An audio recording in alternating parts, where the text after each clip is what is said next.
Bismillah. Assalamualaikum warahmatullahi wabarakatuh.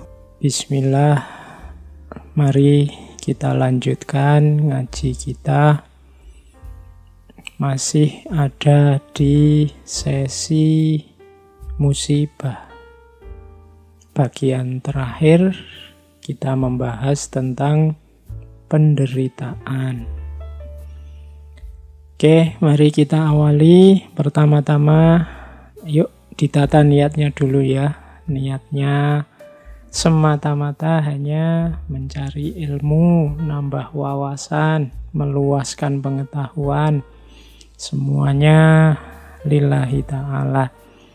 Hanya menjalankan keinginan perintah dari Allah dan juga anjuran dari Kanjeng Nabi untuk kita senantiasa menambah ilmu. Karena mau tidak mau harus kita sadari kuncinya orang hidup itu ada di ilmu. Kita harus pintar-pintar membaca ayat-ayatnya Allah. Baik ayat-ayat yang qauliyah maupun ayat-ayat kauniyah. Diakui atau tidak, kita hari ini mungkin banyak yang sudah pinter memahami, membaca ayat-ayat qauliyah, Al-Quran, hadis, kitab suci. Namun, kita sering agak susah untuk membaca ayat-ayat kauniyah. Karena kita memerlukan banyak ragam ilmu. Tentang hewan-hewan mungkin kita butuh peternakan, tentang ikan kita butuh perikanan, tentang ruang angkasa, tentang laut, tentang sungai, masing-masing ada ilmunya sendiri. Ini semuanya adalah ayat-ayat kauniyah. Oke, langsung saja ke tema kita hari ini, yaitu tentang penderitaan. Ini sebenarnya melanjutkan kemarin-kemarin. Jadi bulan ini kita membahas tentang musibah. Yang kalau kita definisikan secara ringkas, musibah itu ya apa yang mungkin tidak kita senangi yang menimpa kita. Meskipun dari pertemuan-pertemuan minggu lalu kita mendapat banyak kesadaran baru karena jangan-jangan yang kita anggap musibah itu ternyata anugerah. Jangan-jangan yang kita anggap bencana, di balik itu tersembunyi banyak hikmah. Nah, malam ini kita lihat tentang penderitaan. Penderitaan ini dari kata-katanya sudah bisa kita pahami ini hubungannya dengan apa yang kita rasakan. Di minggu ketika saya bicara tentang bencana, di situ kan ada satu pandangan bahwa bencana atau tidak bencana alam itu sebenarnya kuncinya ada pada manusianya. Manusianya merasa menderita apa enggak. Kalau tidak membuahkan penderitaan atau tidak dianggap sebagai penderitaan oleh manusia, biasanya tidak dianggap bencana. Kalau terjadi gunung meletus misalnya di tengah-tengah sana kutub utara yang tidak terasa sama sekali di peradaban manusia, mungkin ya tidak diberitakan besar-besar, tidak dianggap penderitaan. Jadi itu salah satu cara orang membaca bencana, ada yang seperti itu. Maka bencana itu kalau di slide yang pertama ini kategorinya, ciri-cirinya biasanya ada 1, 2, 3, 4. Yang pertama apa? Experience of unpleasantness. Penderitaan itu cirinya 4. Yang pertama, pengalaman ketidaknyamanan, ketidakenaan. Jadi kapanpun rasa tidak enak itu hadir, biasanya kita merasa menderita oleh apapun. Sehingga ciri kedua itu perception of harm or threat of harm. Jadi kita mempersepsi merasakan adanya rasa sakit atau kita terancam takut sakit, itu juga menderita. Jadi kita dipukul orang itu menderita, takut dipukul orang menderita. Dimaki orang itu sakit, takut dimaki orang itu sakit. Makanya ada hadis itu yang bilang al-muslimu man salimal muslimuna min lisanihi wa yadihi. Jadi seorang muslim itu yang kalau muslim yang lain merasa aman di dekat dia, baik dari tangannya atau dari mulutnya. Jadi tidak sekedar orang Islam itu yang tidak menyakiti, tapi orang Islam itu yang membuat orang aman di dekat dia karena yakin dia tidak akan menyakiti. Jadi kalau kita dekat-dekat seorang muslim yang sejati, kita merasa nyaman bahwa pasti dia tidak akan menyakiti kita, baik lewat tangan kita atau melalui mulutnya. Jadi perception of harm or threat of harm itu penderitaan. Karena dekat orang yang kita merasa terancam kan juga penderitaan. Jangan dekat-dekat teman itu deh. Dia kalau ngomong nyelkitnya luar biasa. Dia kalau komen selalu bikin sakit hati. Nah, itu berarti ada threat of harm. Kalau kita punya karakter seperti itu, kita berarti jadi sumber penderitaannya orang lain. Dengan mengikuti hadis Nabi tadi, ya berarti kita sebenarnya belum sejati kemuslimannya. Orang lain masih takut sama kita. Takut disakiti, baik oleh tangan maupun mulut kita. Yang ketiga, penderitaan itu ya bisa physical or mental. Kalau ini mudah dipahami ya. Jadi sakit fisik atau sakit mental. Dari kata-kata itu biasanya sakit mental. Kita sakit hati, kita susah, sedih, sumpek, itu sakit mental. Kalau sakit fisik ya fisik kita yang tersakiti. Sama-sama penderitaan. Kemudian ada degrees of intensity, ada level kedalaman yang beda-beda. Jadi ada orang itu mungkin cobaan hidupnya berat sekali, tapi dia masih bisa tertawa menikmati hidupnya. Tapi ada yang cuma dapat ujian kecil saja seolah-olah dunianya runtuh. Itu degrees of intensity.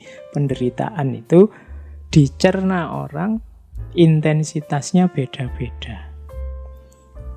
Bagi mahasiswa yang kuliah, yang mungkin sejak semester 1 yo IP-nya pas-pasan, terus nilainya CDE, begitu dia semester ini dapat E lagi kan, degrees of intensity penderitaannya mungkin sudah rendah sekali. Dia enggak sakit lagi, biasa. Sudah kemarin-kemarin nilainya jelek kok, sekarang dapatnya jelek, ya memang istiqomahnya begitu. Tapi bagi yang sebelumnya nilainya bagus terus, sekali dia dapat nilai jelek, wow, itu rasanya dunia kayak kiamat. Sama dapat nilai jelek, bagi si yang satu ini beratnya luar biasa, bagi yang satunya biasa-biasa saja. Maka ini harus kita perhatikan benar saat kita berhubungan, saat kita mengempati orang lain. Kadang-kadang dalam berhubungan dengan orang lain itu kita ngukurnya pakai ukuran kita.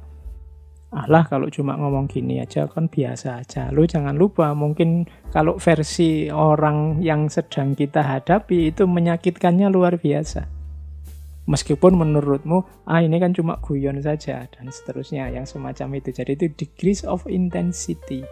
Setiap orang menanggapi apa yang menimpanya secara berbeda-beda. Termasuk penderitaan ini. Tidak selalu ukuran kita cocok dengan ukuran orang lain. Kita merasa ini sudah berat, luar biasa, dan kita menganggap orang lain pasti juga seberat kita. Ya tidak mesti.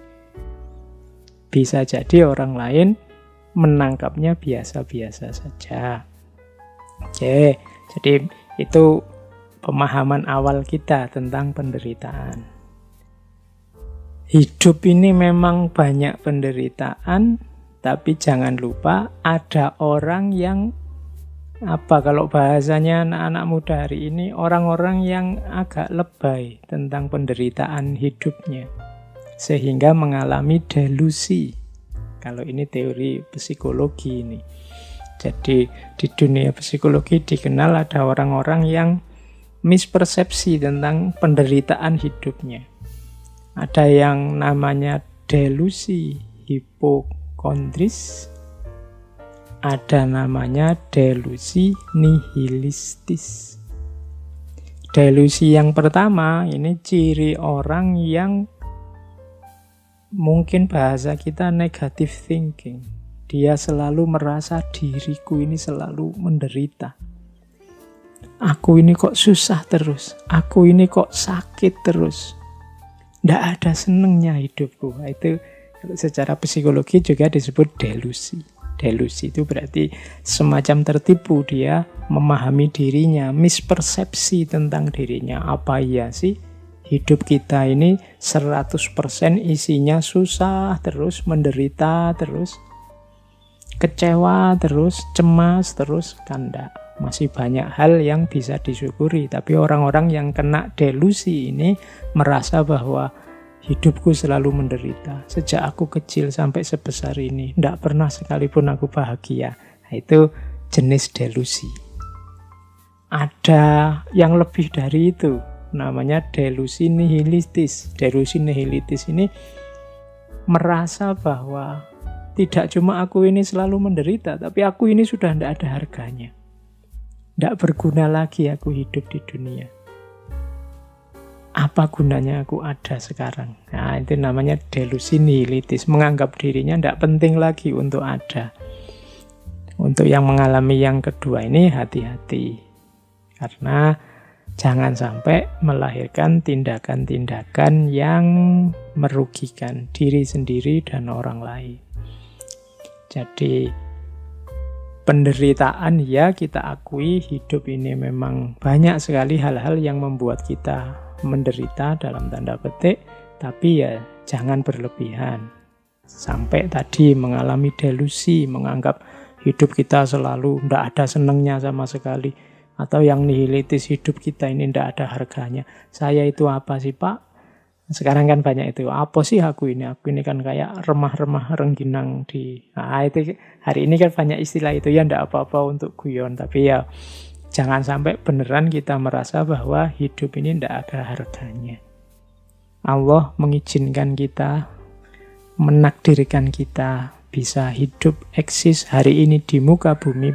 Pasti ada tujuan, ada nilai, ada harganya. Tidak ada orang yang sama sekali tidak ada harganya. Mungkin kita menyebut ada loh Pak, orang-orang yang jadi sampah masyarakat. Ya, itu hanya salah kelola saja, baik dirinya maupun masyarakatnya, sehingga akhirnya dia tercampak, kita sebut sampah masyarakat. Itu pun ada harganya. Kapan-kapan kita membahas itu, tentang dunia sosial orang-orang yang dianggap tidak berharga. Tapi jangan sampai kita merasa diri kita sendiri sama sekali tidak ada harganya. Berarti kita mengalami delusi nihilistis. Kadang-kadang ini nanti membawa orang jadi seperti saya sebut di minggu lalu, orang yang depresi terus mengakhiri hidupnya sendiri. Kita lanjutkan. Kita jelajahi sebentar pandangan para filosof barat sekarang tentang apa yang disebut penderitaan. Jadi tidak hanya para filosof timur atau dalam tradisi tasawuf yang kita kenal sering bilang bahwa hidup ini penderitaan. Beberapa filosof besar barat, bahkan filosof-filosof kunci juga punya pandangan bahwa hidup ini ya isinya memang kesulitan, kesusahan, penderitaan. Cuma ada cirinya. Kalau di barat ini membaca penderitaan itu sebagai tantangan. Jadi penderitaan itu sebagai fase yang penting kita sadari untuk kita berkembang lebih baik. Begitu kita sadar, wah menderita ini, aku susah ini. Ini di barat biasanya dipandang sebagai tantangan. Gimana caranya aku keluar dari penderitaan ini, aku bisa menang dari penderitaan ini. Nah, itu ciri peradaban barat. Misalnya ada pandangan dari, dulu pernah kita bahas, Arthur Schopenhauer. Beliau menulis tentang the world as will and idea, dunia sebagai keinginan dan ide. Katanya Schopenhauer, hidup ini digerakkan oleh keinginan kita. Hari ini kita masih bisa hidup, bergerak, aktif, itu kan karena ada keinginan. Sayangnya, tidak semua keinginan kita bisa terpenuhi. Bahkan bisa dipastikan sebagian besar keinginan kita tidak terpenuhi. Nah, akhirnya apa? Karena keinginan kita tidak semua terpenuhi, kan lahir kekecewaan-kekecewaan, lahir kesedihan-kesedihan, lahir penderitaan. Jadi, ternyata manusia itu hakikat hidupnya adalah menginginkan sesuatu, tapi di balik keinginan itu ada kondisi bahwa tidak semua keinginannya terpenuhi. Berarti apa? Ya hidup ini ternyata intinya ya memang sulit, menderita. Kalau gitu apa gunanya hidup? Bunuh diri aja kok, katanya Arthur Schopenhauer, ya jangan dikira bunuh diri itu bebas dari penderitaan, bebas dari keinginan. Justru bunuh diri itu kita terjebak pada keinginan yang lain. Keinginan untuk mati, keinginan untuk tidak ada masalah kalau saya sudah mati. Bisa-bisa kita tertipu. Jadi ingin bebas dari penderitaan dengan mengakhiri hidup, karena menganggap hidup ini serba penderitaan, tapi kita terjerat oleh penderitaan yang baru. Terjerat oleh keinginan yang baru. Jalannya, katanya Schopenhauer, bukan dengan cara mengakhiri hidupnya, tapi apa? Mengontrol keinginannya. Jangan terlalu banyak karep, jangan terlalu mengandai-andai punya keinginan yang aneh-aneh. Nah, itu bisa jadi solusi untuk mengakhiri penderitaan. Jadi katanya Schopenhauer, ya diatur saja keinginannya. Jangan menginginkan yang aneh-aneh, yang tidak terjangkau, sehingga kita tidak banyak kecewa. Nah, itu gayanya Arthur Schopenhauer. Nietzsche, kemarin kita banyak membahas tentang Nietzsche. Nietzsche punya quote yang sangat terkenal, "To live is to suffer. To survive is to find some meaning in the suffering." Hidup berarti menderita. Untuk survive berarti memberi makna terhadap penderitaan. Jadi katanya Nietzsche, tidak bisa, hidup itu memang isinya penderitaan. Caranya biar tidak menderita, biar selamat dari penderitaan apa? Kalau di Nietzsche ya, find some meaning in the suffering. Temukan makna dalam penderitaan. Di pertemuan 2 minggu yang lalu kan kita menyebut secara fenomenologis setiap orang menempelkan makna. Jadi tempelkan judul, tempelkan makna agar penderitaan ini tidak berbunyi penderitaan. Di sesi kemarin saya contohkan ketika ada teman kita diputus pacarnya, jangan dikasih judul diputus pacarnya ini sebagai dia sedang disakiti atau dicampakkan oleh pacarnya. Kasih saja judul dia diselamatkan dari pacarnya yang tidak beres itu. Oh, itu meaning namanya. Alhamdulillah dia pisah sekarang daripada kalau pisah nanti besok setelah menikah. Itu namanya give some meaning. Mahasiswa yang tidak lulus-lulus, jangan dikasih judul tidak lulus-lulus, nanti stres. Beri saja judul mahasiswa yang harus lebih banyak belajar lagi. mahasiswa yang diberi kesempatan untuk belajar lebih lama dan seterusnya. Itu namanya give some meaning. Jadi kalau kita membaca secara lugu ya penderitaan tetap penderitaan, tapi jalan keluarnya apa? Tempeli makna yang cocok sehingga tidak menderita. Kalau ada orang membentak kita, misalnya kita melakukan apa yang menurut kita benar, menurut dia salah, jangan dibaca itu sebagai bentaan kemarahan, tapi baca saja itu sebagai peringatan kepedulian, simbol kasih sayang. Wah, kita tidak jadi sakit hati. Jadi hidup ini memang menderita, tapi ada jalan keluarnya. To survive is to find some meaning in the suffering. Beri makna saja yang cocok sesuai keinginanmu, yang membuatmu bahagia. Nah, saya lanjutkan. Kalau di Nietzsche ada istilah Ja-Sagen. Ja-Sagen ini salah satu istilah yang terkenal dari Sartre yang artinya mengiyakan hidup. Hidup ini memang penderitaan, tapi jangan ditolak. Iyakan hidupmu. Apapun situasi yang menyakitkanmu, iyakan. Terima dulu. Karena kalau kita menolak situasi, kita tidak akan bisa keluar dari masalah. Tidak akan bisa keluar dari penderitaan yang kita hadapi. Maka pertama-tama, ya sahen. Mengiyakan hidup. Situasi kita hari ini yang serba rumit, serba tidak jelas gara-gara Corona, kita sebut saja memang sedang rumit dan sedang tidak jelas. Itu namanya mengiyakan. Jangan melarikan diri. Jangan menganggap tidak ada masalah. Ada masalah, ya diterima, kita memang sedang bermasalah. Karena kalau mengiyakan saja belum, ya kita tidak akan ngerti ada masalah, apalagi mencari jalan keluar dari masalah. Jadi tipsnya Nietzsche selanjutnya, ya, iyakan dulu masalahmu. Nah, baru kalau sudah diiyakan, sekarang keinginanmu apa? Kalau menurutmu ini menyakitkan, membuatmu menderita, keinginanmu apa?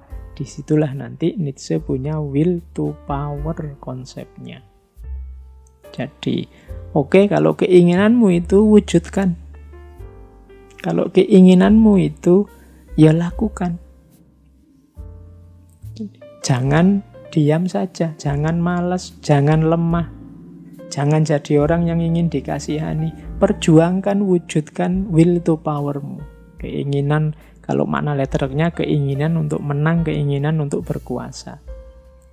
Jadi, ada masalah, kita menderita, iyakan. Oke, iya, saya memang ada masalah, saya memang menderita, saya memang sulit. Iya, tapi saya ingin keluar dari penderitaan ini, saya ingin melakukan ini, saya ingin membuahkan itu, saya ingin menghasilkan ini, wujudkan itu. Jangan jadi orang lemah, jangan jadi orang yang ingin dikasihani. Itulah nanti will to power. Jadi kalau ini agak beda sama Schopenhauer tadi. Kalau Schopenhauer ada masalah karena kita banyak keinginan, ya sudah, kalau ingin tidak banyak masalah, dibatasi saja keinginannya. Kalau Nietzsche tidak. Ada masalah, iyakan saja, kemudian keinginanmu apa, wujudkan untuk mengatasi masalah itu. Nah, jadi kalau Nietzsche malah perjuangkan, wujudkan. Kalau di Schopenhauer, kontrol dan batasi. Bedanya itu. Ada lagi, belum lama kita membahas Albert Camus tentang penderitaan. Kalau di Camus kemarin kan penderitaan itu, kenapa hidup ini menderita? Karena hidup ini absurd. Apa yang dimaksud absurd dalam hidup ini? Hidup ini isinya penuh kontradiksi-kontradiksi, ketidakjelasan-ketidakjelasan. Kita seperti Sisyphus. Dulu kita ceritakan ya bagaimana Sisyphus ini oleh dewa dihukum untuk menggelindingkan batu dari bawah gunung ke atas, Kalau sudah sampai di atas, dilepaskan lagi, menggelinding ke bawah, dia disuruh ngambil lagi, didorong lagi ke atas, sampai atas, dilepaskan, digelindingkan ke bawah, terus dia ke bawah lagi, dibawa lagi ke atas, terus digelindingkan ke bawah, terus begitu, tidak ada akhirnya. Hidup kita katanya, kamu seperti ini. Tidak jelas. Jadi apa, di mana awal, di mana akhir, apa target, apa tujuan, apa yang kita lakukan, ini sering tidak sinkron. Jadi hidup ini absurd. Ideal-ideal yang ada di kepala kita sering tidak nyambung dengan kenyataan hidup yang kita hadapi sehari-hari. Itu pun kita tetap merasa bahwa ideal-ideal kita itu luar biasa. Atau sebaliknya, kita tetap merasa yang kita lakukan itu cocok dan sesuai dengan ideal-ideal kita. Itu namanya absurd. Tapi katanya, kamu, iya sih hidup ini memang begitu. Semua orang juga begitu. Tidak ada hidup yang tidak absurd. Jalan satu-satunya apa? Ya nikmati saja hidup yang absurd ini. Kalau ada masalah, dicari jalan keluarnya. Jalan keluarnya kok absurd? Ya tidak apa-apa. Kita nikmati saja. Memang hidup ini cirinya absurd. Itu Albert Camus. Sama seperti tadi, Sisyphus tadi. Sampai kiamat harus mendorong batu ke atas, terus menggelindingkan ke bawah, terus didorong lagi ke atas, digelindingkan ke bawah. Tapi dalam ceritanya Sisyphus ini gembira. Kalau kita kan stres, itu disuruh dorong batu dari bawah ke atas, kurang kerjaan. Tapi sebenarnya kita dalam banyak aktivitas juga kayak Sisyphus ini, kurang kerjaan. Jadi banyak hal-hal tidak penting, banyak hal-hal sepele terus jadi sepele besar luar biasa. Kadang-kadang yang penting, urgent, jadi sepele. Betapa absurdnya hidup kita. Nah itu katanya kamu, ya tidak apa-apa, ya hidup memang begitu absurd, nikmati saja. Dan hadapi. Kalau kamu ingin berjuang, ya berjuang saja. Dan nikmati perjuangan itu meskipun seabsurd apapun usaha dan hasilnya. Nah, dari 3 tokoh ini mungkin bisa tergambar. Jadi, seperti apa gaya para filosof barat menghadapi hidup yang cirinya penderitaan. Jadi, barat terasa lebih optimis. Penderitaan diposisikan sebagai tantangan yang harus ditaklukkan. Itu perspektif barat. Kita lanjutkan. Perspektif para filosof timur. Nah, ini para filosof timur ini dulu kita belajar Taoisme, Konfusianisme, dan lain-lain. Kalau menurut para filosof timur secara umum, penderitaan itu sebenarnya terjadi karena manusia ilmunya kurang, pengetahuannya kurang dalam. Jadi penderitaan itu lahir karena salah memahami hidup. Makanya nanti di banyak tokoh-tokoh pemikir besar dari timur biasanya untuk mengatasi penderitaan pertama-tama harus dibereskan pengetahuannya, jalan berpikirnya. Jadi dalam tradisi timur punya ciri bahwa penderitaan manusia itu lahir dari ketidaktahuannya.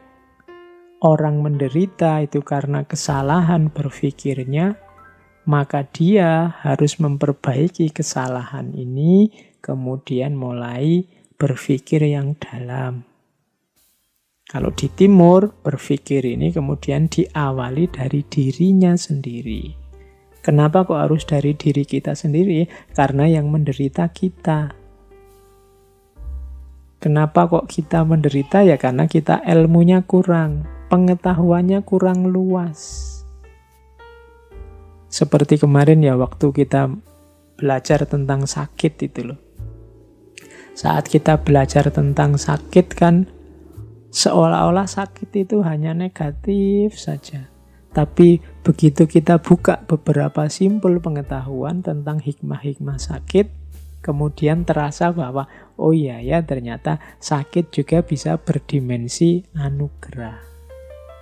Berarti apa? Banyak mungkin penderitaan-penderitaan yang kita alami itu lahir karena kita tidak tahu rahasianya, tidak tahu hikmahnya, kurang luas wawasan kita. Penglihatan kita terbatas hanya di situ, sehingga terlihat seperti penderitaan saja. Padahal mungkin kalau kita ngerti porsi dan proporsinya, juga peta luasnya, mungkin kita tidak jadi menderita. Maka para filosof timur itu banyak yang masuk lewat pintu ini, bahwa tidak, penderitaan itu lahir karena pengetahuan kita yang kurang. Pertama-tama pengetahuan tentang diri kita sendiri. Makanya para filosof timur, pemikir-pemikir timur itu lebih cenderung menyarankan pertama-tama membereskan diri sendiri. Pertama-tama membahas siapa aku, dari mana aku, apa sih peran dan posisiku dalam hidup ini, dari mana asalnya rasa menderita ini, apa tujuan hidupku, dan seterusnya. Kalau pertanyaan-pertanyaan penting ini terjawab, insya Allah nanti banyak hal-hal yang kita kategorikan sebagai penderitaan akan ketemu jawabannya. Nah, ini cara berpikir semacam ini cara berpikir khas para pemikir timur. Jadi tidak melihat ke masalah, tapi melihat ke manusianya yang bermasalah. Karena yang sekeliling kita anggap sebagai sumber penderitaan, itu sebenarnya kan hal-hal yang netral-netral saja. Dia jadi penderitaan ketika kita persepsi, ketika kita cerna, dan kita beri judul sebagai penderitaan. Maka kunci pertama yang harus dibereskan adalah manusianya. Kita lanjutkan. Tadi dari barat sudah, dari timur sudah. Sekarang kita pahami dari perspektif agama-agama.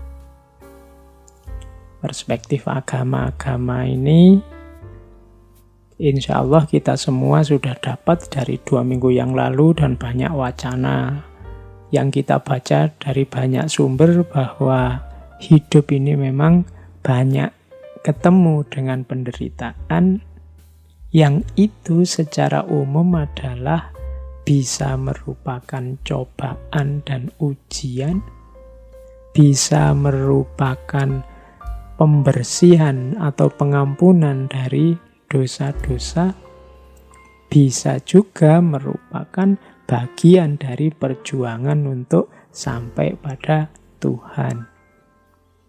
Ini biasanya dalam agama-agama melihat penderitaan itu satu di antara 3 ini. Ada kalanya penderitaan itu merupakan ujian, cobaan, ya. Yang namanya ujian kan berarti pada akhirnya kita akan dapat reward kalau lulus. Orang yang punya perspektif ini melihat apapun, mengalami apapun akan dipandang sebagai ujian yang harus dia selesaikan, dia carikan solusi yang tepat sehingga akhirnya dia dapat pahala, dia dapat balasan, dia dapat kebahagiaan dari Tuhan. Itu gaya pertama. Gaya kedua, penderitaan harus kita alami untuk membersihkan diri kita dari dosa-dosa, dari kesalahan. Nanti banyak dalil yang menyatakan bahwa kalau kita diberi sakit, kalau kita mendapat musibah, maka dosa-dosa kita akan diampuni. Atau yang ketiga, penderitaan adalah jalan yang harus ditempuh supaya orang bisa sampai pada Tuhan. Untuk menuju Tuhan itu kan banyak usaha, banyak upaya, banyak hal yang harus kita korbankan. Entah kecil, entah besar, entah kita anggap berat atau kita anggap biasa atau kita anggap ringan. Tapi kan di situ ada perjuangan, ada pengorbanan. Ketika ada pengorbanan ya pasti ada sedikit atau banyak rasa menderita. Kita disuruh zakat, itu kan tidak enak. Menderita kita, sebagian harta kita dikasihkan ke orang lain, padahal kemarin mencarinya capek. Kita menyebutnya pengorbanan. Tapi itu kan kita jalani demi bisa sampai pada Tuhan. Disuruh haji, berapa sekarang biayanya haji?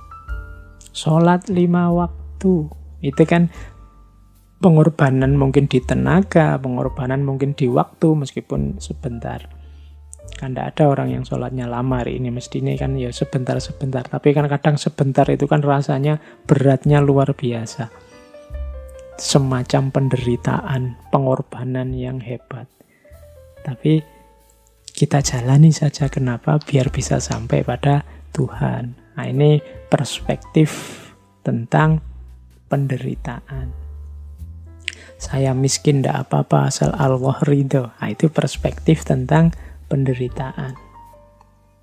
Biar kita diridhoi oleh Allah. Nah, jadi agama-agama secara umum punya ciri 3 ini ketika membahas penderitaan. Yang paling terkenal di antara agama-agama yang menonjol sekali konsepnya tentang penderitaan kan Buddhisme.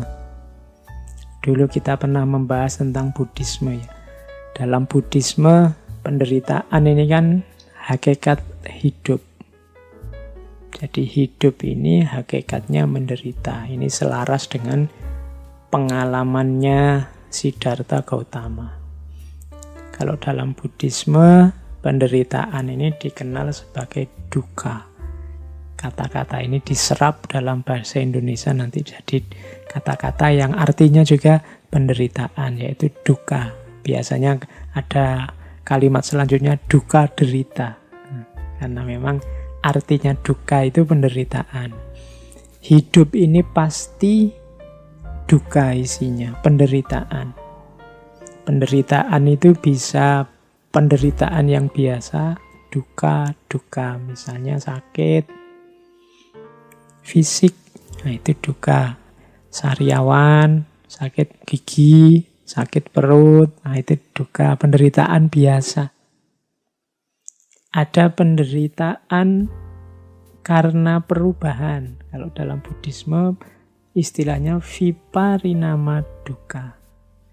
Misalnya menderita karena putus cinta, menderita karena terpaksa harus hidup dengan orang yang kita benci, menderita karena ditinggal orang yang kita sayangi, dan seterusnya. Ini kan terjadi perubahan. Itu sakit. Jadi karena apa? Karena situasi baru itu kan menyakitkan. Kemarin bersama, berdua, sekarang sendiri, itu kan menyakitkan. Kemarin tidak punya teman sekacau ini, sekarang punya teman sekacau ini. Akhirnya tiap hari makan hati. Ya, itu kan karena perubahan, itu juga duka. Kemarin tinggal di sana, hawanya panas sekali, orangnya marah-marah terus. Sudah terbiasa terhanyut ikutan marah-marah. Sekarang ganti situasi, isinya bukan orang marah-marah lagi, tapi orang pendiam semua. Wah, itu kan menderita. Jadi penderitaan karena perubahan. Intinya tidak tercapainya keinginan. Sehingga kita sedih, sehingga kita merasa gundah, dan seterusnya. Itu namanya viparinama dukkha. Yang ketiga, penderitaan karena kita sebagai manusia. Ini yang disebut penderitaan sebagai hakikat hidup. Bahwa sebagai manusia kita ini lahir dengan karakter manusia yang lemah, banyak keterbatasan, tidak berdaya, nantinya tua dan juga mati. Ini kalau cerita tentang keterbatasan manusia, kalau manusia berhubungan dengan Buddhisme, ini saya ingat dulu saya zaman kuliah suka sekali baca cerita-cerita dari tradisi cerita-cerita Cina yang banyak serialnya itu. Yang saya ingat ada serial yang judulnya Golok Pembunuh Naga. Itu tokohnya Zhang Wuji. Saya masih ingat itu, Tio Buki. Dia ini ketua aliran, namanya aliran Ming. Ini hubungannya sama penderitaan. Jadi aliran Ming ini kalau pakai istilah Tiongkok namanya Ming Jiao. Ming Jiao itu agama cahaya. Ini aliran ini untuk orang-orang Tionghoa yang menganut agama. Dulu agama ini disebut sesuai nama pendirinya, yaitu Mani, dari Persia. Sehingga agama ini dikenal dengan nama Manikaisme. Meskipun ketika masuk Tiongkok nanti terpengaruh oleh Buddhisme dan Zoroastrianisme, Zoroaster dan Buddhisme. Nah, yang saya ingat dari novel ini cerita Golok Pembunuh Naga ini yang ngarang namanya Jin Yung. Ada satu syair yang bagus dari aliran agama cahaya Ming Jiao ini yang saya ingat sampai sekarang, yang kalimatnya begini kurang lebih maksudnya. Hidup apa senangnya, mati apa susahnya. Kasihan manusia di dunia, selalu hidup menderita. Itu kalimat ini menurut saya menarik. Ini ada bau Buddhismenya. Jadi, apa sih kesenangan hidup ini sampai kita mati-matian berusaha untuk meraihnya? Hidup apa senangnya? Mati apa susahnya? Apa sih susahnya mati ini sehingga begitu takutnya kita dengan kematian?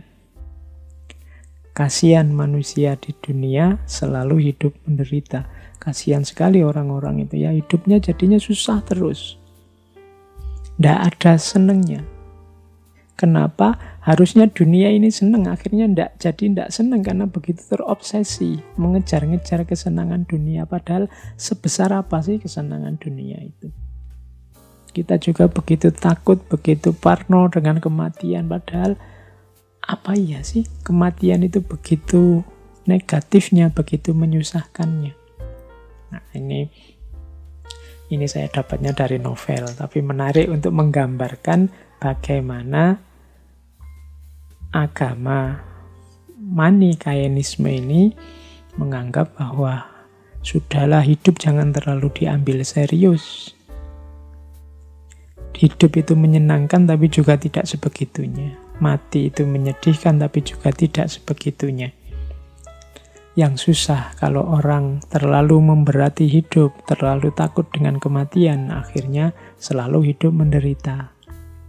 Nah, jadi kembali ke Buddhisme tadi, salah satu agama yang menganggap hakikat hidup intinya adalah duka atau penderitaan adalah Buddhisme. Sebabnya apa? Penderitaan itu ada dua, tanha sama avijja. Jadi tanha itu nafsu, kalau avijja itu kebodohan, kegelapan batin. Kebodohan berarti tadi ya, kurangnya pengetahuan. Kemudian kalau tanha itu nafsu, keinginan yang tidak terkendali, hasrat yang tidak terkendali. Jadi ternyata hidup kita ini menderita ketika hasrat kita tidak bisa kita kontrol dan pengetahuan kita terbatas. Berarti solusinya bisa menyatukan tadi antara timur dan barat. Kalau Schopenhauer tadi inginnya kita mengontrol nafsu, mengontrol hasrat. Dan banyak pikiran timur menganggap bahwa kuncinya di pengetahuan. Ternyata ya memang dua-duanya. Bagaimana kita bisa mengontrol nafsu, mengontrol diri kalau kita tidak punya pengetahuan tentang diri kita sendiri. Berarti memang dua-duanya penting. Oke. Beda lagi dengan perspektifnya Hinduisme. Kalau Hinduisme melihat penderitaan itu sebagai buahnya perbuatan kita sendiri. Dulu kita juga sudah membahas tentang Hinduisme. Tentang ini bisa dilihat di bagian tentang karma. Jadi Hinduisme punya konsep karma pala. Karma pala itu karma berarti perbuatan, pala berarti buah. Perbuatan apapun akan ada buahnya. Kalau baik, buahnya pasti baik. Kalau buruk, buahnya pasti buruk. Faman ya'mal mithqala dzarratin khairan yarah wa may ya'mal mithqala dzarratin syarran yarah. Ada kausalitas, ada sebab akibat dari perbuatan kita. Maka ayo hati-hati benar, sekecil apapun kesalahan, sekecil apapun kekeliruan, kita akan memanen hasilnya. Demikian juga sekecil apapun kebaikan, kita juga akan mendapatkan balasannya. Nah, ini kalau dalam Hinduisme disebut konsep karma pala. Karma pala itu konsep bahwa setiap perbuatan akan membuahkan hasil, yang itu nanti di sana terbagi 3. Ada namanya sancita karma pala, ada namanya prarabdha karma pala, ada namanya kriyamana karma pala. Jadi ada balasan yang diterima sekarang dari kehidupan sebelumnya. Ini kalau dalam Hinduisme, karena ada konsep reinkarnasi. Ada juga prarabdha karma pala, yang ini balasan yang diterima saat ini dari kehidupan saat ini. Jadi ada yang kelakuan kita bulan lalu, hasilnya kita nikmati sekarang. Ini jenis kedua ini. Males-malesan kita awal semester kemarin, hasilnya akhir semester kita nilainya jatuh. Itu kelakuan kita hari ini, kita nikmati saat ini juga. Ada juga yang kelakuan kita hari ini, buahnya besok. Ini namanya kriyamana. Ini maksudnya mewanti-wanti kita, hati-hati. Pak, saya sudah melakukan buruk-buruk, yang jelek-jelek ndak ada tuh Pak, balasannya mana? Karmanya mana? Saya enjoy-enjoy aja tuh, jangan lupa. Yang akan datang akan kamu nikmati, pasti akan kamu nikmati. Ya seandainya tidak besok-besok, pasti di kehidupan yang akan datang. Nah, itu konsep kriyamana karma pala. Jadi yang kita lakukan sekarang, hasilnya yang akan datang. Ini kalau ini konsep Hinduisme. Jadi penderitaan itu ya kelakuan kita sendiri. Penderitaan itu hasil apa yang kita jalankan sendiri. Karena kita menjalankan yang buruk-buruk, yang jelek-jelek, ya kita panennya yang buruk-buruk dan yang jelek-jelek. Konsep ini namanya karma pala. Kalau dalam Hinduisme, dalam Buddhisme ada dukkha, kalau Hinduisme ada karma pala. Oke. Ada lagi saya bawa konsepnya Taoisme. Taoisme punya konsep yang khas juga tentang penderitaan. Tao melihat, itu saya bawa beberapa ayat dari kitab sucinya Taoisme. Jadi Lao Tzu menyatakan yang pertama, kekayaan dan kemuliaan apabila dijadikan kebanggaan akan mendatangkan penderitaan. Jadi kekayaan itu hasil kerja kita, kemuliaan itu posisi kita di tengah masyarakat karena perilaku kita, Kekayaan sifatnya materi, kemuliaan sifatnya non-materi. Cuma ini kalau kita jadikan dasar identitas kita yang kita banggakan, akhirnya hanya akan melahirkan penderitaan. Kita akan susah karena itu. Jadi jangan terikat, jangan melekat dengan kekayaan dan kemuliaan. Kita akan kecewa. Kekayaan apalagi lebih mudah habis, lama-lama dia habis. Kalau kebanggaan kita dasarnya kekayaan, pada saatnya kita akan sangat kecewa ketika kekayaan itu habis atau kekayaan itu mendorong kita ke dalam hal-hal yang tidak kita inginkan. Kemuliaan juga begitu. Kemuliaan itu sangat tipis, bahkan kemuliaan itu kan posisi kita di tengah masyarakat. Dan masyarakat itu bisa mudah sekali mencabut kemuliaan yang kita sandang dalam persepsi mereka.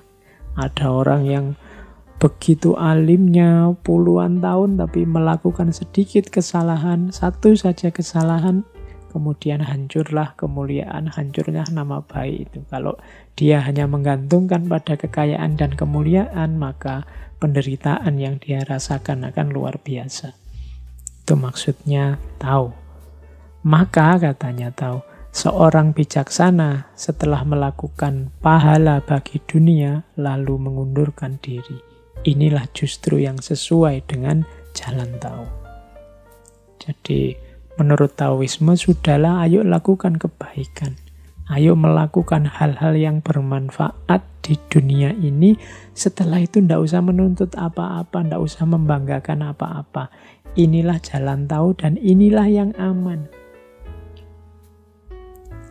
Kalau kita tidak menginginkan apa-apa, ya tidak akan dikecewakan oleh apa-apa. Bagaikan alam yang menciptakan segala benda dan isinya, tetapi tidak menganggap sebagai miliknya. Jadi belajarlah dari alam. Alam itu memberikan banyak untuk kita, berkontribusi, memberi manfaat besar untuk hidup kita, tapi alam tidak pernah merasa bahwa karya itu, produk itu adalah haknya. Nah, jadi alam akhirnya lebih stabil, lebih harmoni. Jadi lakukan kebaikan, lakukan kebijaksanaan, lakukan banyak hal yang bermanfaat untuk dunia. Setelah itu tidak usah dihitung, mundurlah. Maka penderitaan tidak akan datang. Bekerja tetapi tidak membanggakan kepandaiannya. Berjasa tetapi tidak mengakui pahalanya. Oleh karena tidak mempunyai apa-apa, maka dia tidak pernah kehilangan apa-apa. Penderitaan lahir karena kita merasa tidak meraih sesuatu atau kehilangan sesuatu. Tapi kalau kita tidak ingin apa-apa dan kita tidak merasa punya apa-apa, ya kita tidak akan kehilangan apa-apa. Maka penderitaan juga tidak akan hadir dalam hidup kita. Ini perspektifnya Taoisme. Ternyata memang dalam hidup kita penderitaan itu lebih sering datang karena perilaku kita sendiri. Tidak sekedar karena hal-hal yang ada di sekeliling kita. Tadi saya cerita tentang novelnya Jin Young. Tiba-tiba saya teringat cerita juga serial, teman-teman mesti akrab. Ini ada hubungannya dengan penderitaan. Tiba-tiba saya ingat, sayangnya slide-nya tidak ada. Jadi kisah tentang perjalanan ke barat. Ya, teman-teman masih ingat ya dengan ceritanya Kera Sakti Sun Gokong. Ini di banyak referensi disebut bahwa cerita perjalanan ke barat itu ya gambaran tentang perjalanan jiwanya manusia. Bagaimana 4 muridnya Biksu Tong ini menggambarkan hambatan-hambatan dalam jiwa manusia yang sering mengganggu, yang sering melahirkan penderitaan. 4 ini kan, yang pertama Sun Gokong, yang kedua Patkai, Ju Patkai, yang ketiga Wujing, yang asalnya siluman ikan, dan yang keempat kuda putihnya. Ini kan empat muridnya, sebenarnya menggambarkan komposisi jiwa dan juga karakter yang sering melahirkan penderitaan kalau tidak dikelola dengan baik. Sun Gokong ini menggambarkan pribadi yang cerdas, terampil, cerdik, tapi sering kebablasan, sering membesarkan dirinya, mengalami superiority complex, merasa bisa mengatasi segalanya. Kadang-kadang tidak panjang pertimbangannya karena dia merasa sudah pintar, sudah cerdik, sudah cerdas. Ini cirinya Sun Gokong, sehingga dia sering kesulitan di sini membanggakan keterampilan dan kecerdikan serta kecerdasannya. Orang yang mengalami seperti ini juga nanti akan banyak mengalami penderitaan. Ya nanti Sun Gokong kan juga mengalami banyak penderitaan gara-gara ini. Yang kedua Ju Patkai. Kalau Patkai ini simbol pribadi yang fokus pada rasa, perasaan. Sehingga dia nyari enaknya sendiri, ingin nyaman, memanjakan hasrat. Akhirnya apa? Dia mendapat banyak penderitaan dari bapernya dia, dari kemalasannya dia, dari rasa ingin enaknya sendiri. Jadi teman-teman, mungkin ada yang tipe seperti Patkai ini, fokusnya pada perasaan, ingin enak, ingin nyaman. Kadang-kadang terus akhirnya jadi baper, akhirnya ingin enaknya sendiri, sehingga tidak cuma dia menderita, tapi membuat orang menderita.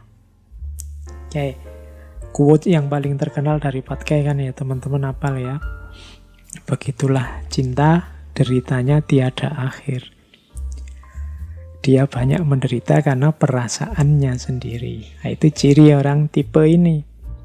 Ada tipe ketiga, Wujing. Wujing ini tipe pribadi yang patuh, kemudian sungguh-sungguh ingin menerjemahkan ideal-ideal, norma-norma, ajaran-ajaran dalam tindakan.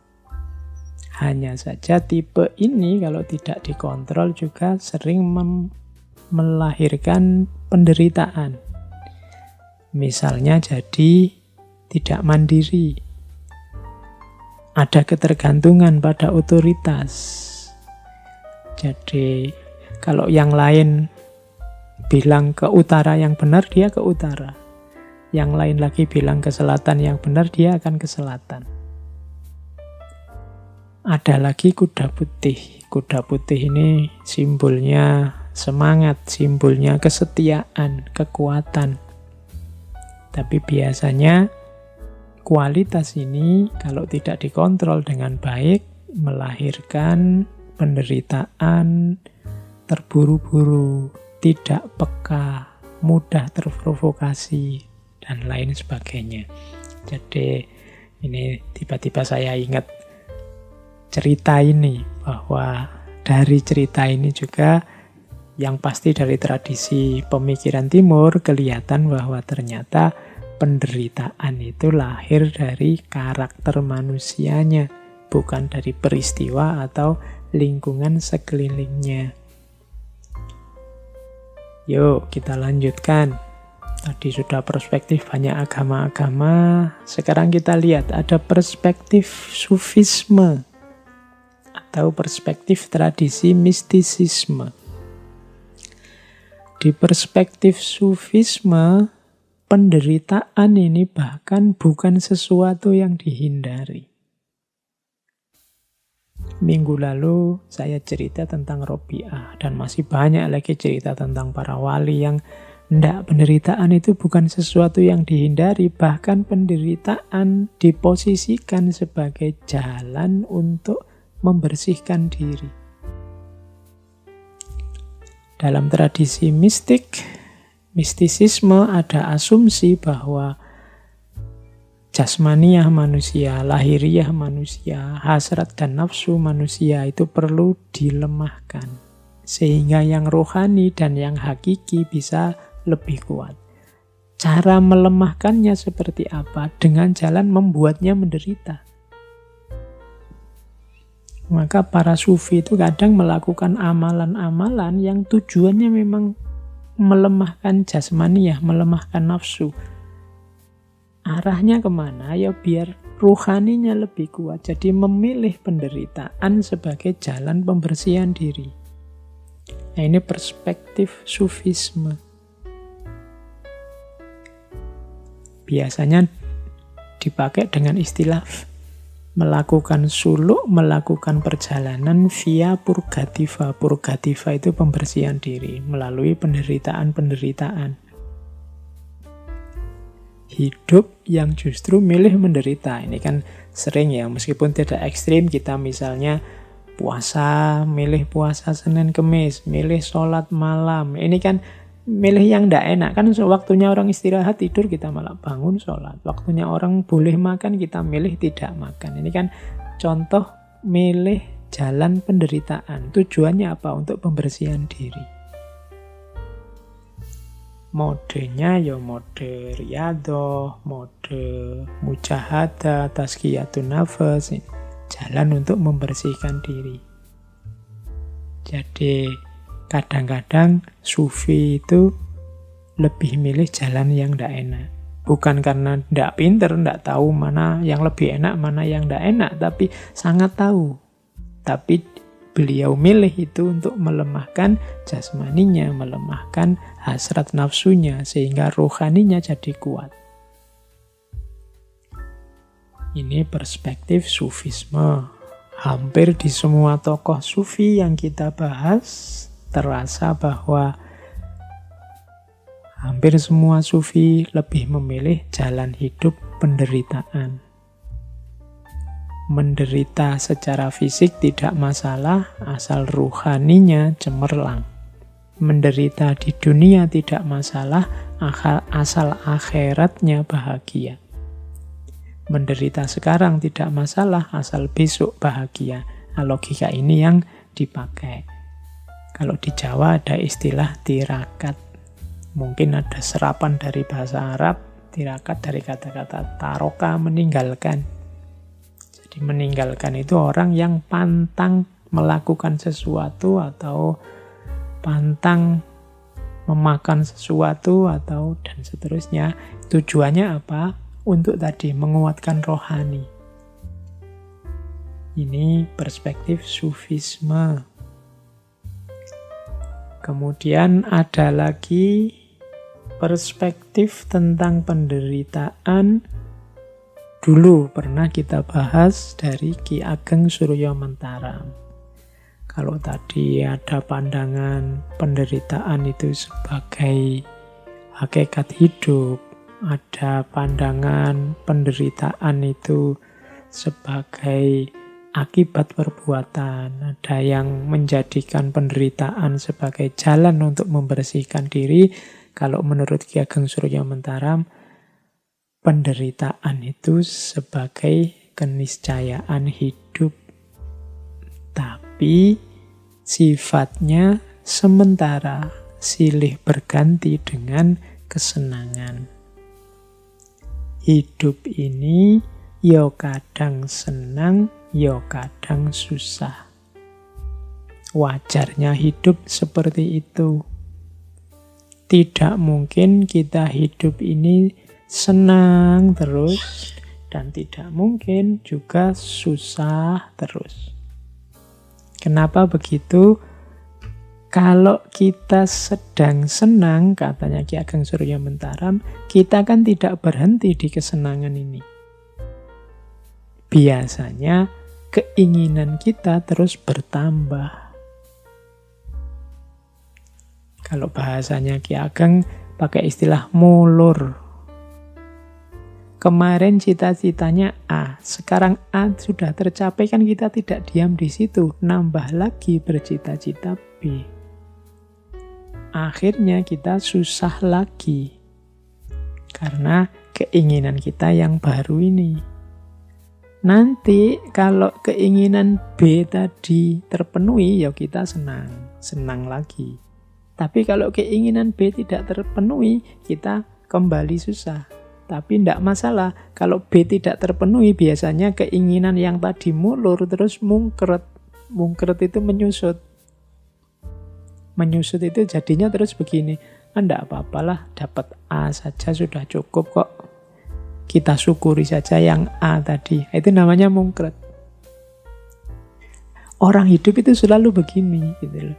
Jadi antara mulur sama mungkret. Keinginan itu selalu silih berganti. Kalau terpenuhi seneng, tidak terpenuhi terus susah. Setelah susah, keinginannya berkurang.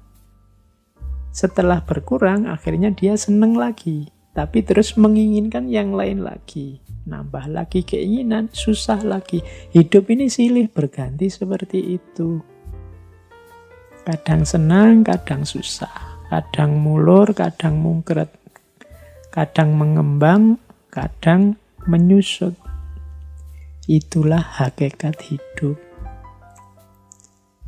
Kalau kita menolak juga tidak bisa. Ya kadang senang, kadang susah. Ada senangnya, ada susahnya. Yang tadinya kita anggap penderitaan karena keinginannya tidak terpenuhi. Tapi begitu tidak terpenuhi kan kita terus mungkret. Menyusut keinginannya.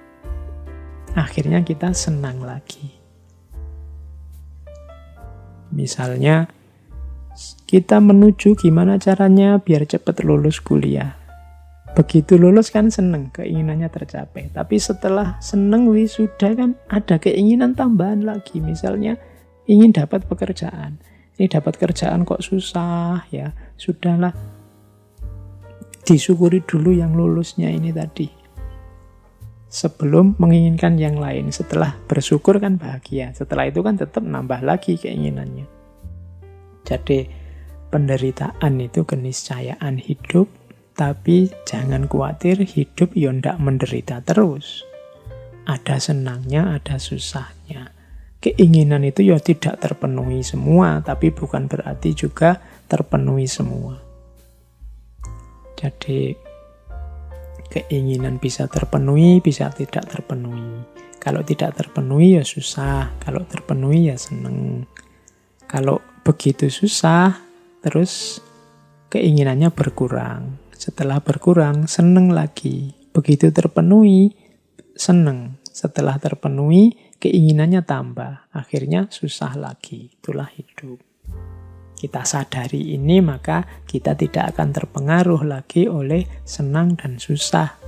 Karena ternyata apakah senang, apakah susah, itu ya sudah keniscayaannya hidup. Jadi kalau teman-teman sedang mengalami apapun, ingat teorinya Ki Ageng Surya Mentara ini, jadinya simpel. Ya memang begitu itu hidup. Kadang senang, kadang susah. Kadang keinginan kita terpenuhi, kadang ya tidak terpenuhi. Tidak perlu dibikin wow. Oke, kita lanjutkan. Ada teori juga saya bawa dari ranah sosiologi, cuma ini nambah-nambah referensi saja untuk nambah wawasan kita. Di mana sih titik-titik yang membuat manusia menderita itu? Ada teori dari Talcott Parsons, dari teori fungsional sebenarnya, fungsionalisme dalam sosiologi. Cuma ini saya ambil untuk menunjukkan di situ loh manusia itu sebenarnya betapa dia tidak sempurna. Sehingga mengundang penderitaannya. Katanya Parsons, manusia itu punya 3 karakter, punya 3 dasar eksistensi. Yang pertama apa? Ketidakpastian. Maksudnya apa ketidakpastian? Manusia tidak bisa menjamin dirinya aman atau dirinya sejahtera. Keamanan dan kesejahteraan dirinya bergantung pada banyak hal lain di luar dirinya. Ini katanya sosiologi. Kita sudah hati-hati, orang lain hati-hati, kita dapat masalah. Nah, itu berarti apa? Hidup kita serba tidak pasti. Manusia tidak bisa menjamin keamanan dan kesejahteraannya sendiri. Ini katanya Parsons, ini dasar eksistensinya manusia. ketidakpastian yang pertama. Tidak mesti yang paling tekun belajar nilainya paling tinggi. Tidak pasti yang paling ganteng nanti dapatnya juga yang paling cantik. Tidak pasti yang paling paham ilmu kedokteran dia yang paling sehat. Manusia itu serba tidak pasti. Yang kedua, tidak berdaya. Ciri yang kedua adalah manusia tidak punya daya yang cukup untuk mengendalikan hidupnya sepenuhnya. Ini seperti kalau kita mengusahakan sesuatu, itu kan kita tidak punya kuasa untuk hasilnya persis seperti yang kita inginkan. Tergantung dengan banyak hal yang lain. Saya tidak bisa ngatur misalnya teman-teman yang mendengarkan ngaji ini harus paham semua yang saya sampaikan. Pasti tidak bisa begitu. Saya tidak bisa mengendalikan diri saya sendiri untuk gimana caranya saya bisa ngaji 5 jam non-stop dan tidak capek. Itu tidak bisa. Manusia banyak punya ciri ketidakberdayaan. Kita sih inginnya virus ini selesai bulan depan, tapi kan juga tergantung banyak hal. Ternyata manusia yang sering sombong itu punya ciri sebenarnya yang kedua, ketidakberdayaan. Dan yang ketiga, kelangkaan. Kelangkaan itu manusia itu berhadapan dengan situasi yang serba terbatas tentang dirinya dan lingkungannya. Jadi kita ini berhadapan dengan banyak sekali keterbatasan-keterbatasan, berhadapan dengan orang lain yang sama-sama punya keinginan, sehingga kadang-kadang kita harus menegosiasi ulang keinginan kita, berhadapan dengan diri kita yang penuh keterbatasan-keterbatasan yang pada saatnya bahkan kita sendiri juga akan tidak ada. Itu namanya ciri ketiga manusia itu berkarakter kelangkaan.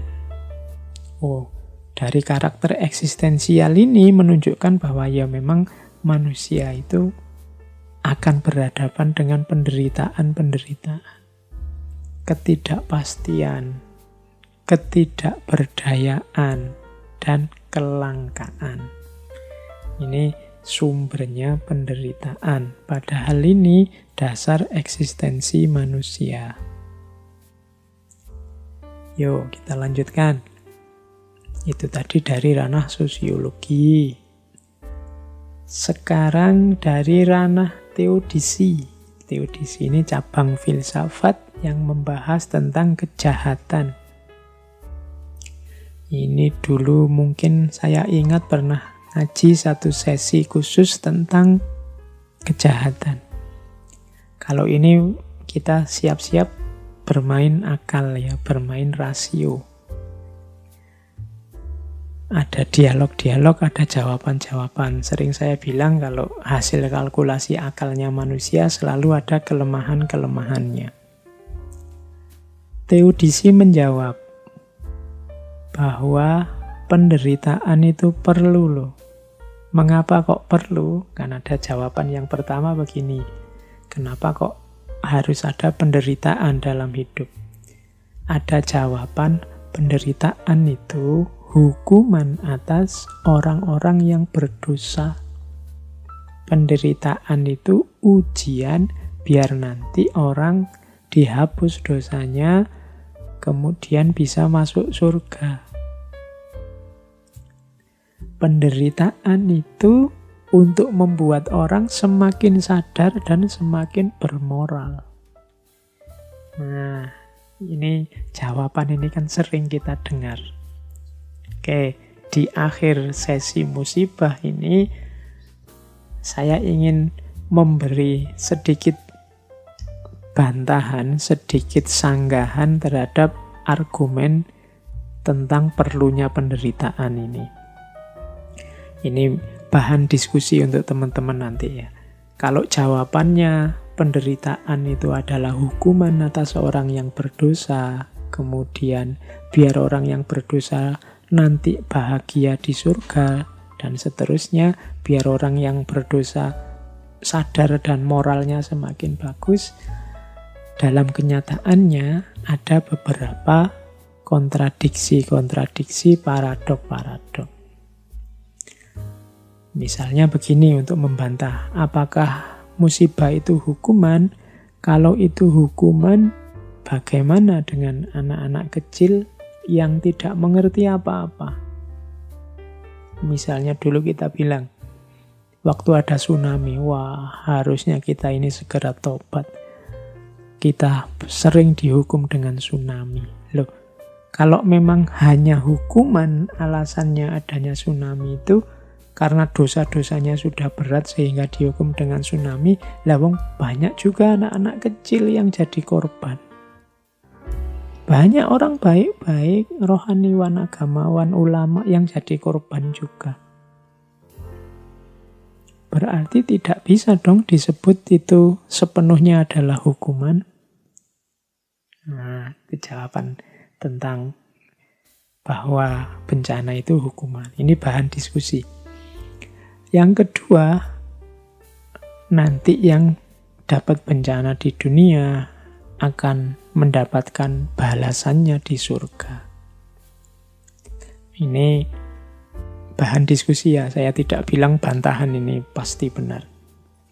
Ada yang bantah begini, loh kenapa kok harus ada bencana? Bencana itu biar kita nanti susah di dunia, senang di surga. Loh apa Allah itu kan maha baik. Masa Allah mau memberi kita surga aja syaratnya begitu beratnya? Nah itu ada yang membantah begitu. Kalau Tuhan mencintai kita, mengapa sih kita harus disiksa dulu sebelum kita masuk surga? Nah ini kritik terhadap yang menjawab tadi bahwa hukuman dengan bencana itu nantinya akan mendapat balasan di surga. Silahkan nanti teman-teman ya jadi materi diskusi. Terus yang ketiga tadi juga bilang, loh ini biar moralnya orang jadi baik no.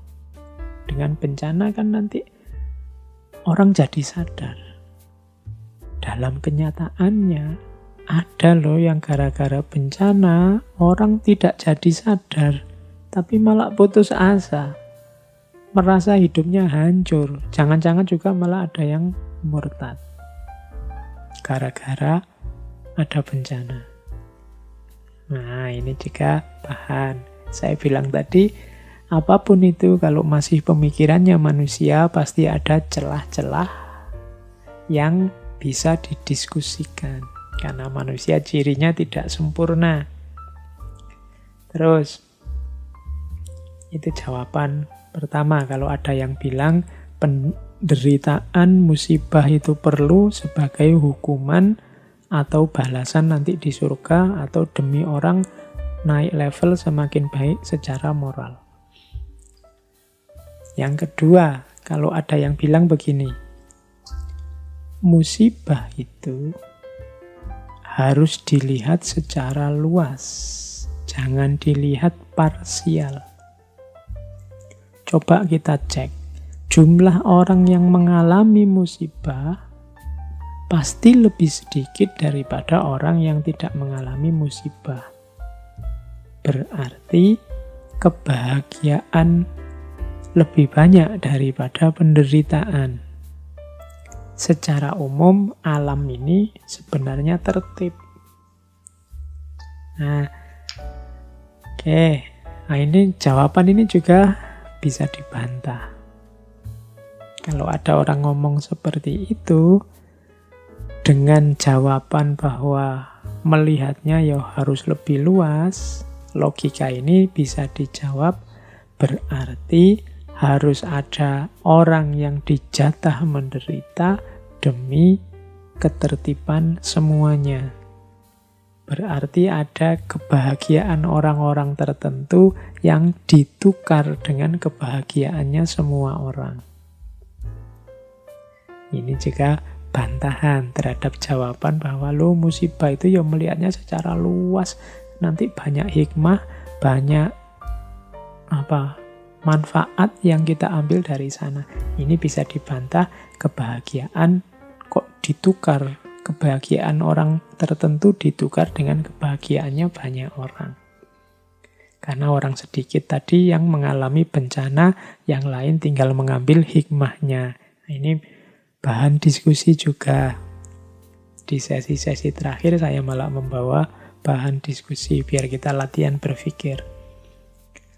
Ada juga yang ini agak teologis. Kalau ada orang tanya macam-macam tentang bencana, apakah bencana itu, terus dibantai, terus dijawab begini, sudahlah kita ini manusia, jangan banyak protes. Allah lebih tahu segalanya, sudahlah diam saja.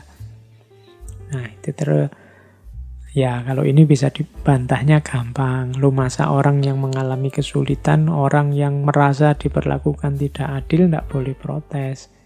Allah kan maha baik, Allah kan maha kuasa, tidak apa-apa dong kita mengadu padanya. Itu contoh bantahannya. Nah, jadi ini sesi teodisi. Teodisi itu memang salah satu cabang yang sampai hari ini tidak selesai membahas tentang penderitaan, musibah, bencana, dan dihubungkan dengan Tuhan. Ada juga argumen yang membantah, yang tidak mau menyambungkan bencana dengan Tuhan. Jadi kan ada orang-orang tertentu yang menganggap bahwa bencana itu sumbernya Tuhan. Orang-orang ini merasa Tuhanlah yang menyebabkan kesengsaraan ini. Tuhanlah yang menyebabkan kesulitan ini. Tuhanlah yang menyebabkan musibah ini. Ada yang menjawab bantahan itu, yang pertama, apa iya Allah jadi sumber penderitaan? Kalau ada orang ngomong seperti ini, pandangan seperti ini dianggap kontraproduktif. Kontraproduktif itu justru menyusahkan. Alasannya apa? Yang pertama, Allah itu kan kita yakini maha kuasa, maha baik. Kalau dia maha baik, kontradiktif kalau keburukan itu dinisbatkan pada Allah. Yang baik ya menghasilkan yang baik. Kok ada penderitaan, ada kesalahan, ada keburukan, itu berarti manusia yang menjauh dari kebaikan. Yang kedua, penderitaan itu apapun jenisnya, meskipun dirasakan sakit, sebenarnya ada tujuan baiknya. Ini bantahan kedua terhadap yang bilang bahwa Allah sumber penderitaan. Allah yang maha kuasa pasti dan maha baik, pasti punya tujuan baik dengan yang kita rasakan sebagai penderitaan, yang kita anggap sebagai menyusahkan kita. Kalau pakai analogi ya seperti anak kecil yang dilarang main game terus-terusan misalnya. Anak kecil yang dilarang main game terus-terusan ini menderita kan, karena dia pinginnya main game terus-terusan. Orang tua yang melarang ini tahu kebaikan apa yang nanti akan lahir kalau dia tidak terus-terusan main game. Meskipun oleh si anak dianggap sebagai penderitaan. Biar saja dia menderita sekarang karena dia akan mendapatkan manfaat besarnya besok. Bantahan yang ketiga. Pandangan bahwa Allah adalah sumbernya keburukan, ini akan menyulitkan nanti dalam upaya untuk rekonstruksi, dalam upaya untuk menyembuhkan orang-orang yang kesulitan karena bencana. Karena Kalau Allah sumber penderitaan, berarti kita tidak punya hal lain di luar hidup ini tempat kita bergantung. Karena kalau kita punya Allah, kita punya Tuhan yang melindungi kita, yang menyayangi kita, maka kita lebih mudah kalau sedang susah. Target kita, tujuan kita, sandaran kita Allah. Tapi kalau Allah sudah kita jadikan sumbernya penderitaan, ya kita tidak bisa ke sana lagi untuk keluar dari penderitaan. Kita tidak ada lagi yang memberi motivasi. Kita tidak punya motivasi, tidak punya target sandaran untuk mengurangi penderitaan yang kita rasakan. Lah ini sumbernya dari Allah. Apa bisa aku minta keringanan? Apa bisa biar ini tidak jadi menderita? Wong ini sudah keinginannya Allah. Nah, jadi ini argumen ketiga ini ingin bilang bahwa Allah jangan disebut sebagai sumber penderitaan. Karena kalau kita sedang menderita, pelarian kita yang terakhir itu Allah, Tuhan. Kalau dia diposisikan sebagai sumbernya penderitaan, nanti kita tidak bisa lagi lari ke Allah saat menderita. Oke, itu dialog-dialog filsafat tentang penderitaan. Ya monggo nanti untuk bahan diskusi. Saya bilang tadi, pikiran-pikiran filsafat itu ya produk berpikirnya manusia, yang pasti tidak ada yang sempurna. Selalu ada titik-titik lemahnya tempat kita untuk mengkritisi. Saya lanjutkan dengan, ini agak menarik. Tadi tiba-tiba saya dapat referensi dari Mahatma Gandhi sebenarnya. Ada, katanya Mahatma Gandhi, ada 7 dosa, ada 7 kesalahan kita, yang 7 ini nanti akan jadi sumber penderitaan kita dalam hidup. Ini 7 dosa ini saya bawa karena agak populer, mungkin manifestasinya ada dalam kehidupan kita sehari-hari kali ini. Yang pertama apa? Penderitaan kita hari ini banyak muncul dari antara lain, nomor 1, politik tanpa prinsip. Ini katanya Gandhi ya, politik tanpa prinsip. Politik itu tata masyarakat, bagaimana cara mengatur kehidupan bersama. Kalau dia tanpa prinsip, kalau dia hanya berdasarkan kepentingan-kepentingan sesaat, keinginan-keinginan sementara, tidak ada prinsip-prinsip, yang terjadi ya kekacauan. Kalau itu kekacauan, pasti melahirkan penderitaan. Jadi dosa pertama yang menjadi sumber penderitaan adalah politik yang tanpa prinsip. Yang kedua, sumber penderitaan adalah bisnis tanpa moralitas. Usaha bekerja yang tidak menggunakan moralitas. Kalau bisnis biasanya hanya melihat untung dan ruginya. Ini juga nanti akan jadi sumber penderitaan. Yang ketiga, pengetahuan yang tanpa karakter. Orang-orang pinter, orang-orang berilmu yang tidak punya karakter.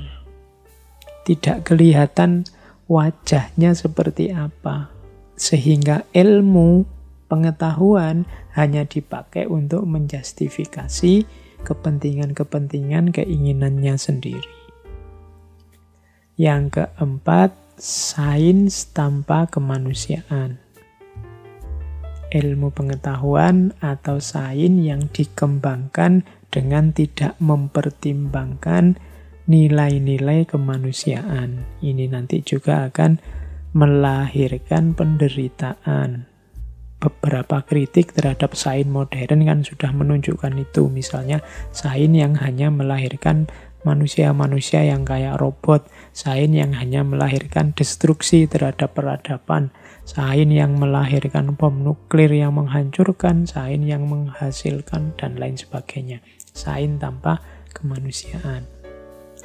Jangan lupa juga 7 dosa sumbernya penderitaan adalah kekayaan yang tanpa kerja.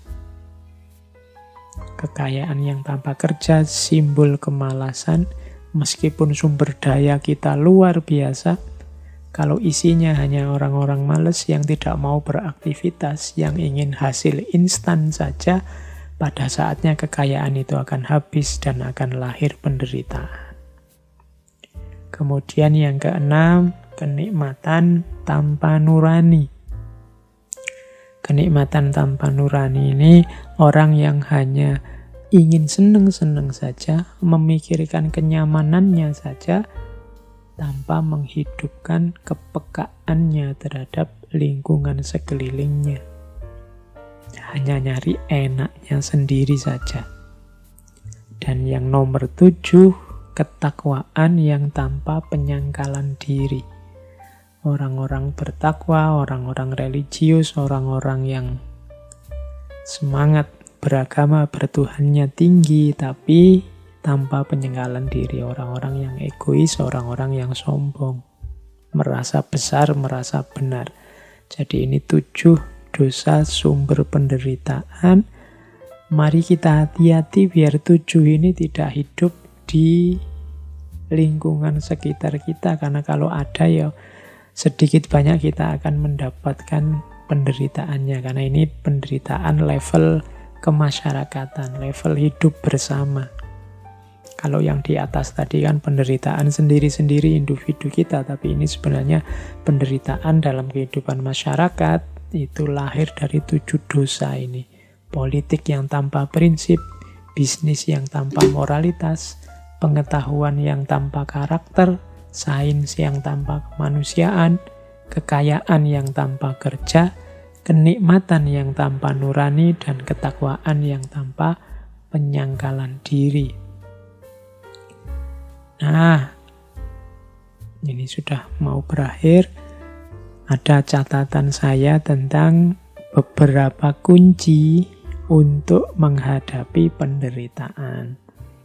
Dari banyak paparan di atas, sedikit bisa kita simpulkan ternyata memang tidak mungkin hidup yang tidak ada penderitaan. Setiap hidup pasti mengalami penderitaan karena kita ternyata manusia yang tidak sempurna, punya banyak sekali kelemahan. Ada beberapa kunci yang bisa kita ingat-ingat untuk menghadapi penderitaan. Yang pertama adalah sabar dan muhasabah.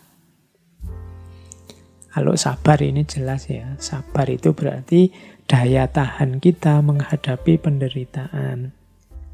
Tapi perlu juga digandeng dengan muhasabah. Seperti dijelaskan di depan tadi, muhasabah adalah salah satu kunci. Muhasabah berarti pemahaman diri, pengetahuan kita tentang diri, salah satu kunci untuk kita bisa ketemu jalan keluar dari penderitaan. Jadi sabar plus muhasabah. Kita tanggung derita ini, tapi sambil refleksi. Apa yang salah yang aku lakukan sehingga penderitaan ini lahir? Ada titik-titik kesalahan apa yang aku jalankan sehingga penderitaan ini lahir. Itu namanya muhasabah. Setelah diawali dengan sabar. Yang kedua, jangan lupa tilawah dan hikmah. Tilawah itu maksudnya membaca, memahami. Terus kita pahami apa yang terjadi dengan segala variabel unsur yang mempengaruhinya. Setelah kita paham, barulah kita rumuskan hikmahnya. Merumuskan hikmah itu berarti mengambil manfaat dari yang terjadi, meskipun bentuknya penderitaan. Jadi kita baca, kemudian kita ambil hikmahnya. Tilawah dan hikmah. Kemudian kalau sudah tilawah dan hikmah, lakukan yang ketiga, tazkiyah dan islah. Tazkiyah itu membersihkan diri, islah itu melakukan perbaikan terhadap lingkungan sekeliling kita. Jadi setelah mampu mengambil hikmah, bersihkan diri dari segala yang salah, yang ketemu tadi dari usaha awal muhasabah. Setelah itu lakukan islah, perbaiki lingkungan sekeliling, perbaiki kehidupan dengan sesama. Diawali dari sabar, setelah kita kuat menanggungnya, kita berefleksi dengan muhasabah, membaca diri kita, membaca lingkungan sekeliling kita melalui tilawah, kemudian menemukan hikmah-hikmahnya. Setelah itu kita bersihkan diri dan kita bereskan lingkungan sekeliling kita. Tazkiyah dan islah. Ini step-step yang harus kita lakukan saat menghadapi penderitaan. Dan pastinya kunci dari kita untuk bisa keluar dari penderitaan hidup sebagai seorang yang beragama, ya pastinya kita harus kembali lagi ke Allah. Di slide saya sebut berhubungan dengan Allah di fase penderitaan itu ada 3 fase. Yang pertama fase confirming, yang kedua fase responsif, dan yang ketiga fase ekstatik. Fase confirming itu fase ketika kita merasakan Allah hadir menemani kita dalam penderitaan. Sehingga lahirlah harapan. Ini namanya fase confirming. Ya, hidupku memang menderita, tapi aku masih punya Allah. Nah, ini fase ketika seseorang merasa kehadiran Allah. Tumbuh keyakinan akan kehadiran Allah sehingga harapan pun lahir, sehingga kita tidak putus asa menghadapi bencana, menghadapi musibah, menghadapi penderitaan. Kemudian yang kedua, setelah Allah hadir, lama-lama ada fase namanya fase responsif.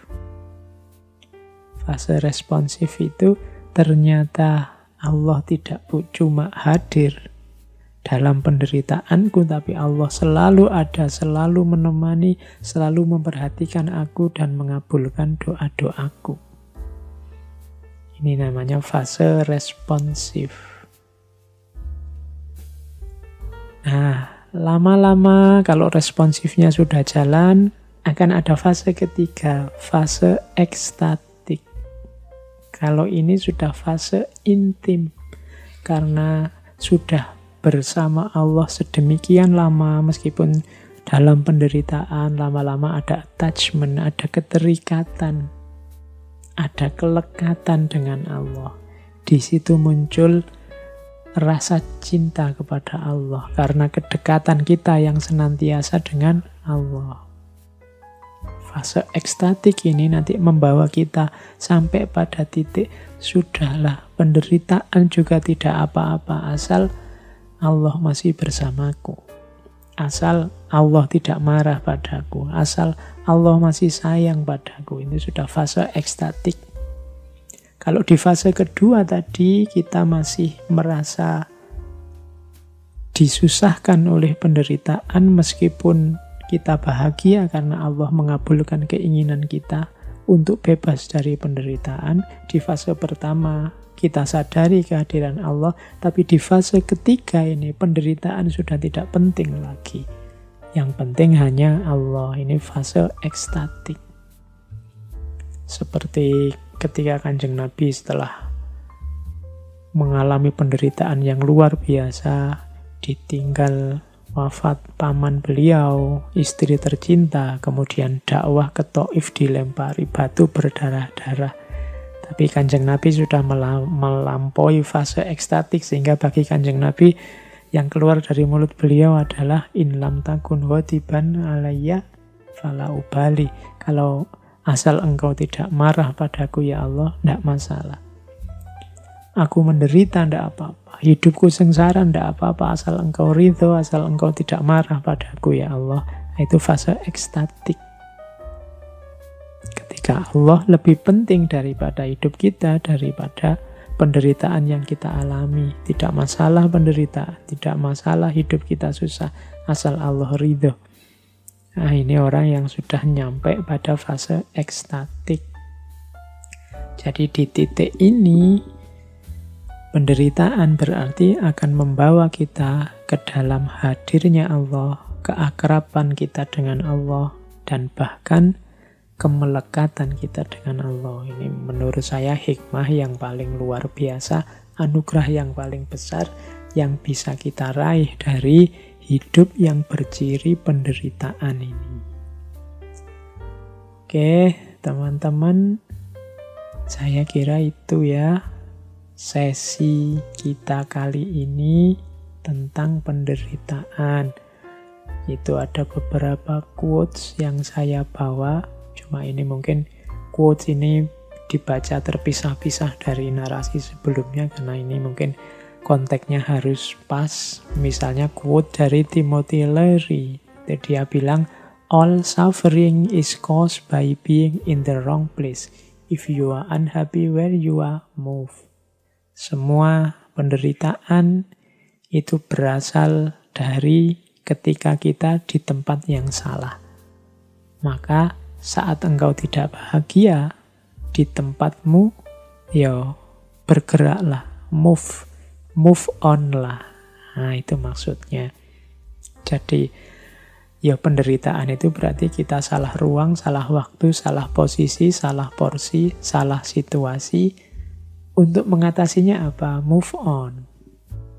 Jadi, pindahlah, bergeraklah. Jangan di situ terus, ganti situasi.